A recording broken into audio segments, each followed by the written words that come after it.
الحمد لله رب العالمين والعاقبة للمتقين ولا عدوان إلا على الظالمين وصلى الله على نبينا محمد وآله وصحبه ومن تبعهم بإحسان إلى يوم الدين وبعد. أعوذ بالله من الشيطان الرجيم. بسم الله الرحمن الرحيم. من جاء بالحسنة فله عشر أمثالها ومن جاء بالسيئة فلا يجزى إلا مثلها وهم لا يظلمون. പ്രിയമുള്ള സഹോദരങ്ങളെ, സൂറത്തുൽ അൻആമിലെ 160-ാമത്തെ ആയത്താണ് ഓതി കേൾപ്പിച്ചത്. അല്ലാഹു സുബ്ഹാനഹു വ തആല നന്മ ചെയ്യാൻ, പുണ്യം ചെയ്യാൻ ആഗ്രഹിക്കുകയും അതിനു വേണ്ടി പരിശ്രമിക്കുകയും ചെയ്യുന്ന ആളുകളെ വളരെ സന്തോഷിപ്പിക്കുന്നതും അവർക്ക് ഊർജം പകരുന്നതുമായ ഒരു വാക്യമാണ് അല്ലാഹു നമ്മോട് പറയുന്നത്.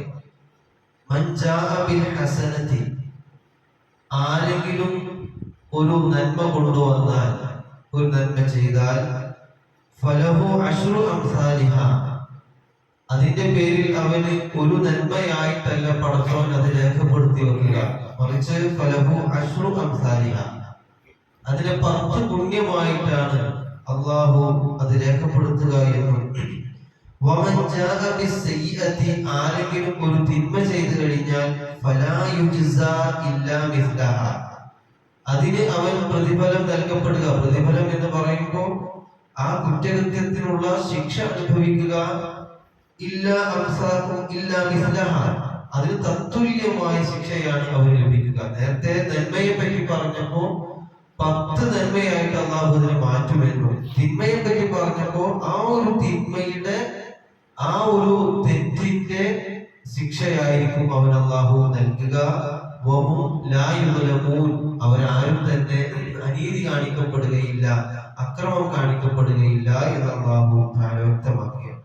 പ്രിയമുള്ളവരെ, നമ്മെ സംബന്ധിച്ചിടത്തോളം നമ്മുടെ ജീവിതത്തിലുടനീളം നമ്മുടെ ശരീരത്തിന്, നമ്മുടെ ചലനങ്ങളിലൊക്കെ തന്നെയും നന്മകൾ വാരിക്കൂട്ടുവാനുള്ള എമ്പാടും അവസരങ്ങൾ ഉണ്ട് എന്നും അതിന്റെ പിറകിൽ നിയത്തുണ്ടാവണം എന്ന് നമ്മൾ ഇന്നലെ പറയുകയും ചെയ്തു. അപ്പോ എത്രത്തോളം എന്ന് വെച്ചാൽ റസൂലുള്ളാഹി സ്വല്ലല്ലാഹു അലൈഹി വസല്ലം പറയും, കുല്ലു സുലാമ മിനൻ നാസി അലൈഹി സ്വദഖത്തുൻ, മനുഷ്യന്റെ ഓരോ പേശികളിലും, ഓരോ ശരീരത്തിലെ സന്ധികളിലും അസ്ഥികളിലും എന്ന് വേണ്ട ശരീരമാസകലം അവന് പുണ്യം നേടുവാനുള്ള അവസരങ്ങളാണുള്ളത്. എന്നിട്ട് അതായത് ഖിയാമത്ത് നാൾ വരേക്കും ഈ ഒരു പ്രക്രിയ തുടരുകയാണ്. മനുഷ്യനെ സംബന്ധിച്ചിടത്തോളം ജീവിതത്തിൽ അവൻ ഇടപെടുന്ന ഏതേത് രംഗങ്ങളിലും അവന് പുണ്യം നേടാനുള്ള സർവ്വ അവസരങ്ങളും ഉണ്ട്. തങ്ങൾ പറയാണ്, ഓരോ നന്ദി പറയണം. ജനങ്ങൾക്കിടയിൽ നീതിപൂർവം വർദ്ധിക്കുക. സ്വന്തം വീട്ടിലാണെങ്കിൽ പോലും, മക്കൾക്കിടയിൽ, ഭാര്യക്കിടയിൽ, കുടുംബങ്ങൾക്കിടയിൽ, അയൽവാസികൾക്കിടയിൽ, സമൂഹത്തിൽ എല്ലാം നീതിപൂർവം വർദ്ധിക്കുന്ന ഒരു സാഹചര്യം ഉണ്ട് എങ്കിൽ അത് പുണ്യമാണ്, സ്വതക്കയാണ്.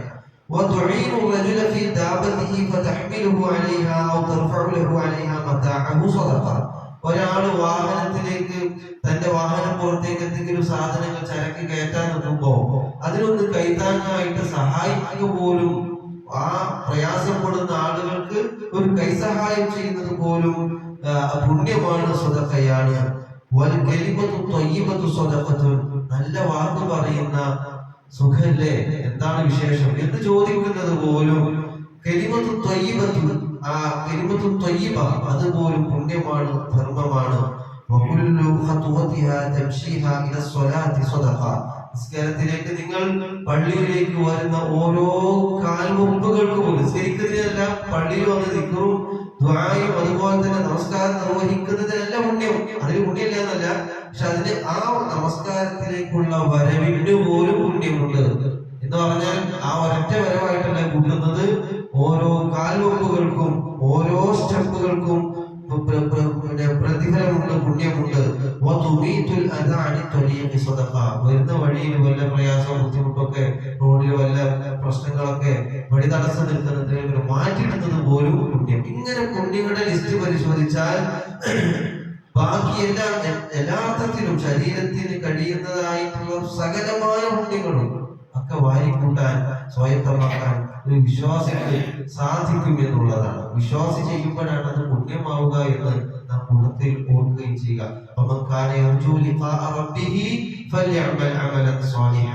ആരെങ്കിലും അല്ലാഹുവിനെ നല്ല രൂപത്തിൽ നല്ല വിധനെ കണ്ടുമുട്ടാൻ ആഗ്രഹിക്കുന്നുവെങ്കിൽ ഈ നിലക്കുള്ള എല്ലാ സൽപ്രവൃത്തികളും അവൻ ചെയ്തു കൊള്ളട്ടെ. പക്ഷേ ഈ സൽപ്രവർത്തനങ്ങളായി അല്ലാഹു സ്വീകരിക്കണമെങ്കിൽ അതിന്റെ ബേസ്മെന്റ്, അതിന്റെ അടിത്തറ സുസ്ഥിരമാവണം. അതാണ് ഖുർആൻ തൊട്ട് ശേഷം പറഞ്ഞത്, അവന്റെ ആരാധിക്കുന്ന വിഷയത്തിൽ, അല്ലാഹുവിനെ ആരാധിക്കുന്ന വിഷയത്തിൽ ഒന്നിനെയും ഒരാളെയും അവൻ പങ്കു ചേർക്കാതിരിക്കുകയും ചെയ്യട്ടെ. ശിർക്ക് വരാതെ സൽക്കർമ്മങ്ങളിൽ നിരതരാകുവാൻ സാധിച്ചാൽ നല്ല രൂപത്തിൽ റബ്ബിനെ കണ്ടുമുട്ടാം. അല്ലാഹു തആല നമ്മുടെ ജീവിതത്തിലെ ദോഷങ്ങളൊക്കെ പുറത്തു തന്ന് നമുക്ക് ഈ ഈമാനിന്റെയും സൽപ്രവർത്തനങ്ങളുടെയും ഫലമായി സ്വർഗം നൽകും.